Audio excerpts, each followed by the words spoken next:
Sir Topham Hatt arrived at the works. Richard had been swiftly repaired, and his fresh paint glistened in the sun. "How are you, Richard?" he smiled.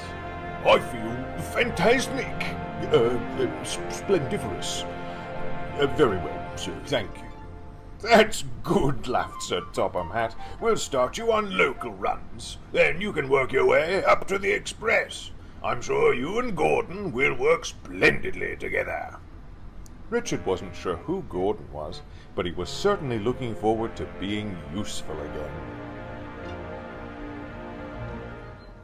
Meanwhile, the other engines were finding Gordon insufferable. He boasted endlessly during the busy summer season, never missing a chance to remind them how vital he was to the railway. Most engines simply ignored him, but Donald and Douglas had a plan. "Do you hear about that new engine, Dougie?" Donald asked. "Och, the wee lad Henry found," replied Douglas. "Aye, he's supposed to be taking the express, I hear." Gordon said nothing, but the twins knew he was listening intently. "And not a moment too soon," said Donald. "Our passengers need a reliable lad. Maybe they'll be on time now." "The express is always on time," Gordon interjected. "I ensure it." "That's no what I heard," smiled Donald slyly. "Wee Duncan said you were a minute late the other day." "Ah, I made up the time," barked Gordon. "Maybe," snickered Douglas. "But before you know, 1 minute turns to 2, and 2 to 3, and 3 to, well, you know. Perhaps Sir Topham Hatt will nip that problem in the bud. With Richard." The twins chuckled as they left the station. Gordon was very cross, and secretly a little nervous. I'll show them, he fussed. "I'll not have my express stolen by some vagrant engine."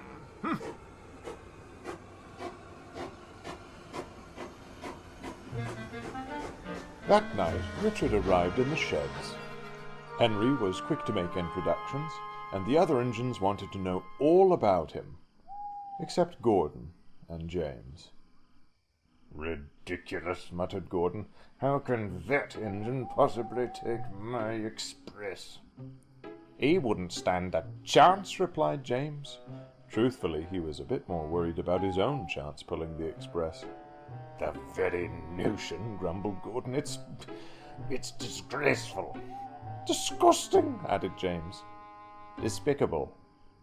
Gordon and James jumped, unaware that Henry had been listening. "You two are despicable," Henry went on. "You gave Oliver a hero's welcome, but Richard gets the cold buffer." "Oliver," replied Gordon, "fought his way here. Richard was in the right place at a convenient time." "Say what you will, though it's far from the truth," said Henry plainly. "I'm not wasting any more time listening to your moaning." Gordon and James muttered to themselves. Was it something I said?" asked Richard sadly. "Considering you haven't said anything." "Not at all," chuckled Henry.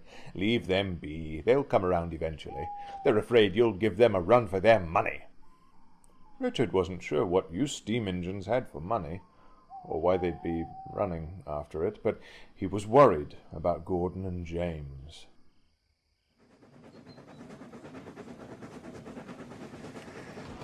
Things were no better next morning. Gordon kept to himself, a grimace on his face. He hurried along with his express, hardly sparing a whistle to passing engines. He came to a stop at Edward Station. As he waited, Richard came carrying a works train. He whistled a friendly greeting and rushed past. "Did you hear how he whistled at me, Edward?" Gordon cried. "Most engines call that saying hello, Gordon," Edward chuckled. "I'll tell you what it's called," huffed Gordon. "It's a taunt. Oh, he thinks he can take my express, does he? Well, I'll give him something to whistle about." "Some engines," sighed Edward as Gordon snorted away.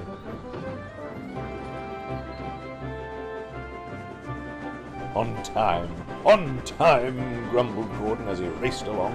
I'll do better than that. I'll be early. Slow down, moaned the coaches. He thought they were going to fly off the rails. Gordon hadn't realized all his running around was starting to take a toll on him. Every now and then a wisp of sparks flew from his funnel. He arrived safely at the big station, and he was early.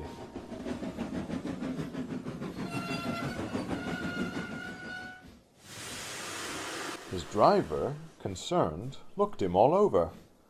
"I'm not sure what," he sighed to the fireman, "but something has him all fired up. You all right, Gordon?" "Never better," he replied hastily. This wasn't true. Gordon did feel a bit strange, but he wasn't about to let on to it. Soon it was time to leave. The guard's whistle blew, and Gordon started off again. Sparks came from his funnel once more, as he picked up speed and puffed towards the countryside.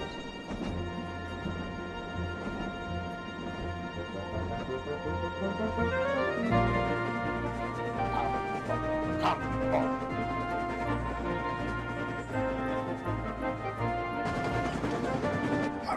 Hurry!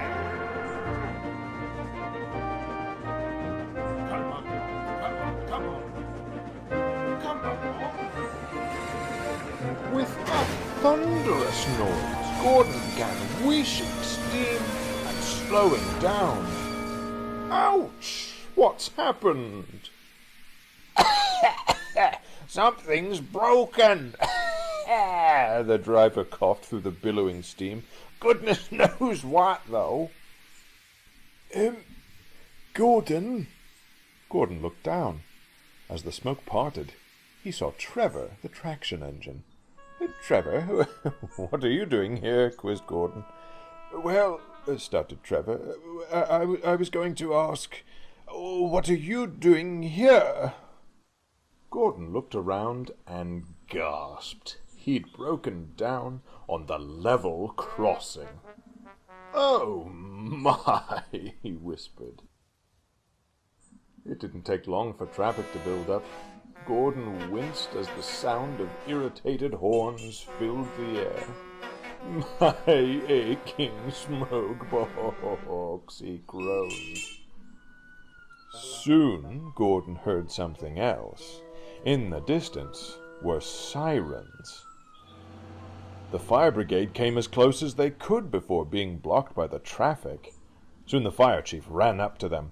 "What are you doing?" he cried. "We can't get to the fire if you're blocking the road." "What fire?" quizzed Gordon. "At a signal box down the line. This is the fastest way there, but we can't get through now." But, stammered Gordon, "I can't move."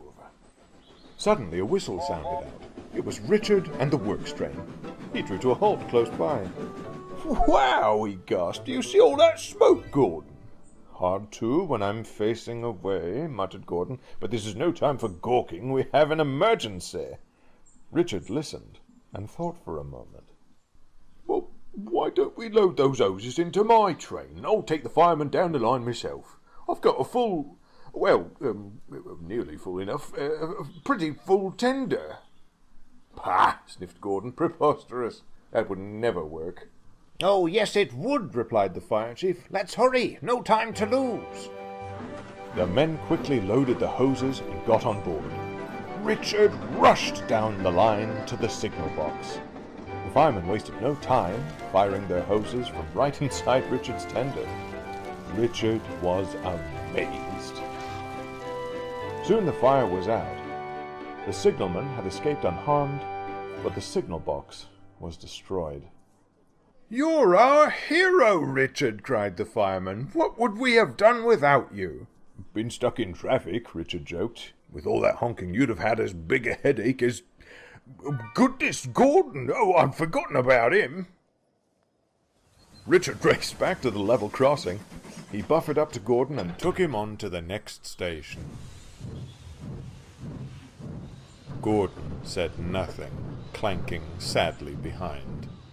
When they arrived, Sir Topham Hatt was there.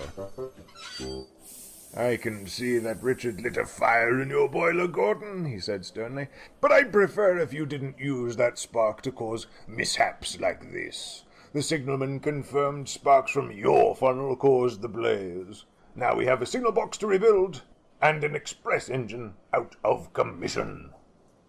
Gordon blushed. I'm truly sorry, sir." I should think so," replied Sir Topham Hatt. "It's off to the works with you. Perhaps it will give you time to think about your behavior. As for you, Richard," he beamed, "I'm very proud of you. Your quick thinking helped put the fire out before it could spread. I'd like you to handle the express until Gordon gets back." "Oh, sir," beamed Richard, "it'd be my honour." And so Richard took charge of the express. He kept to time too, and was a hit with both coaches and passengers alike. He did it so well that James was jealous. But that's another story.